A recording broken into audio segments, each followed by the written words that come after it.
J'attends mon train depuis 1 heure, il y a encore des grèves. En plus, j'ai plus qu'une cigarette. Je fume non-stop depuis tout à l'heure, merci l'addiction. Justement, vous en entendez souvent parler, mais savez-vous vraiment ce que c'est ?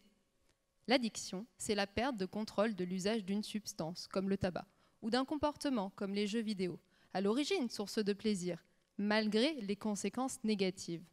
Cette maladie touche 1 personne sur 5, et tout passe par le cerveau. Le cerveau, c'est comme un pays miniature. Les réseaux cérébraux sont comme des grandes villes. Ils communiquent entre eux via des fibres semblables à des lignes de TGV.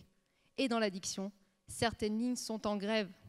Prenons l'exemple de Léa et Paul, qui ont vraiment un problème avec les mojitos. Dans leur cerveau, il y a une grève sur la ligne entre Plaisir City, le centre du plaisir, et Control City, le siège, là où le cerveau décide si on veut vraiment boire un 5e mojito. Du coup, si à Plaisir City on veut continuer à boire, comme le nombre de TGV diminue, on demande de moins en moins son avis à Control City. Et progressivement, Léa et Paul y perdent le contrôle sur leur consommation. Pourtant, ils ne réagissent pas du tout de la même façon face à ce problème. Une cause possible ? Conscience City, là où le cerveau perçoit qui ils sont et s'ils ont changé. Dans le cerveau de Léa, grâce à la ligne entre les villes du plaisir et de la conscience, elle se rend compte qu'elle a un grave problème avec les mojitos et va voir son médecin. Elle lui raconte alors que certaines situations lui déclenchent des envies fortes et obsédantes de boire. Son médecin va alors l'aider à contrôler ses envies grâce à une thérapie spécifique. En revanche, dans le cerveau de Paul, les TGV entre les villes du plaisir et de la conscience sont aussi en grève.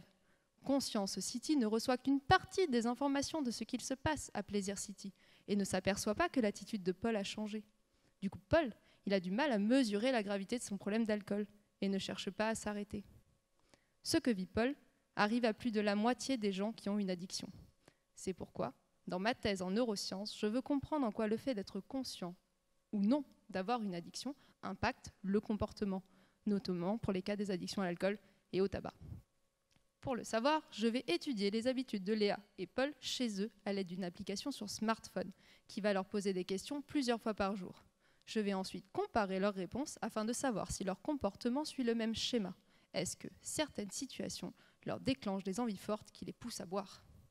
Par la suite, si nos résultats montrent que Conscience City joue un rôle déterminant dans leur perte de contrôle, les médecins pourront essayer en thérapie d'améliorer la conscience de l'addiction des gens comme Paul, afin qu'ils puissent eux aussi essayer d'arrêter de boire des mojitos.